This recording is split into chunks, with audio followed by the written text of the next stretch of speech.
नमस्कार दोस्तों, आप सभी का हमारे YouTube चैनल में स्वागत है, अभिनंदन है। आज का जो क्लास होने वाला है, इम्पोर्टेंट क्लास होने वाला है। इसके माध्यम से हम प्रयास करेंगे कि जो हमारे उत्तर प्रदेश असिस्टेंट प्रोफेसर का एग्ज़ाम लगा हुआ है, उसमें जो GS सेक्शन होता है वो चयन होने में बहुत बड़ी भूमिका निभाता है। 30 क्वेश्चन होता है। यदि आपकी तैयारी अच्छी नहीं रहेगी तो आप वहाँ आपका एक्यूरेसी अच्छा नहीं बनेगा और आप कंपटीशन देख ही रहे हैं कि कंपटीशन कितना तेज है। यदि आप इस स्ट्रेटजी को पालन करेंगे तो आप ज़रूर अच्छा नंबर उठा सकते हैं, क्वेश्चन सही कर सकते हैं।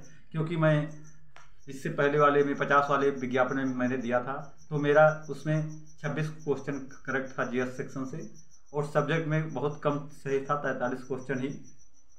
इसलिए मेरा इंटरव्यू कॉलिंग नहीं हुआ था हमारे सब्जेक्ट में, नहीं तो आराम से मेरा हो गया जाता फाइनल लिस्ट में। क्योंकि सब्जेक्ट मेरा सही नहीं था।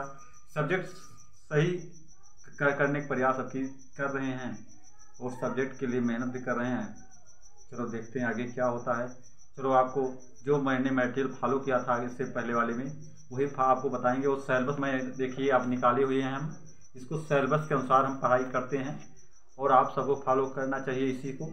चलो शुरुआत करते हैं। पहला इकाई जो है समसामयिक मुद्दे हैं, जो इसको करंट अफेयर्स बोला जाता है।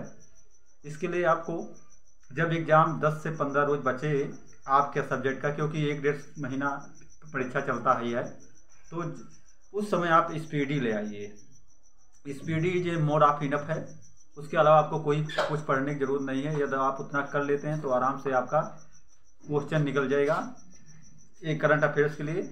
और आपको पॉइंट जो इसमें किया गया, राष्ट्रीय अंतर्राष्ट्रीय प्रमुख घटनाएं, प्रमुख व्यक्तिगत, खेल समाचार और विज्ञान के क्षेत्र में नवीनतम शोध, ये सब आपको पढ़ना है उस स्पीडी से। जो 6 से 8 महीना तक जो करंट अफेयर्स प्रोवाइड होता है वही आप खरीद लीजिएगा जब एग्ज़ाम आपका 10 से 15 रोज बचेगा। उसके अलावा कोई पढ़ने की जरूरत नहीं। करंट अफेयर्स सुना ही मोड ऑफ इनफ है। चलो फिर शुरू कर दें। दूसरी इकाई जो है शिक्षक एवं शोध अभ्यर्थी।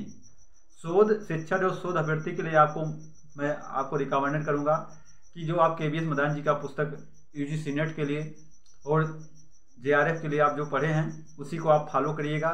इसके अलावा और कहीं से भटकने की जरूरत नहीं है। यदि इतना आप कर लेते हैं तो आपके अच्छा स्तर हो जाएगा और अच्छा क्वेश्चन आप कर सकते हैं। क्योंकि अधिक मटेरियल पढ़ने से आपका भटकाव होता है और आपका समय भी अधिक खराब होता है। और इसके बाद आप प्रैक्टिस जरूर करिएगा। फिर सूचना एवं संचार प्रौद्योगिकी आती है। सूचना एवं संचार प्रौद्योगिकी के लिए आपको KVS मदान जी की पुस्तक से ही पढ़ना है और वो कहीं से नहीं। ये आपका मैटर वहीं से कंप्लीट हो गया। और मानव एवं पर्यावरण ये आपका जो चौथा इकाई है, इसको भी KVS मदान से पढ़ना है। और आप इससे पहले वो पुस्तक आप पढ़े भी होंगे UGC नेट के और JRF के क्लियर करने के लिए, तो आपको ज़्यादा भार नहीं पड़ेगा इसके लिए। क्योंकि आप जिस रास्ते से पहले चल चुके हैं उसी रास्ता को जब पालन करना होता है तो वो आपके 60-50% ऐसा होता है कि आपके पहले से गो थ्रो आपके मस्तिष्क में रहता है और उसी को गो थ्रो करना होता है।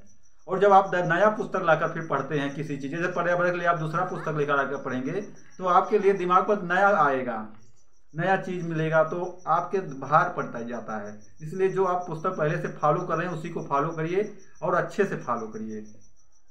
फिर आता है भारतीय इतिहास एवं भूगोल। भारतीय इतिहास और भूगोल, इसके लिए रिकमेंडेड करेंगे आपको NCERT से जो पाठ्यक्रम के अनुसार बनाया गया लूसेंट का जो न्यू पब्लिकेशन में आया है उसी को आप फॉलो करिए।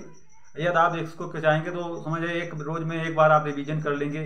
आप एक रोज भारतीय इतिहास को फॉलो कर लीजिए, प्राचीन इतिहास, मिडोल इतिहास और प्राचीन इतिहास, आधुनिक भारत।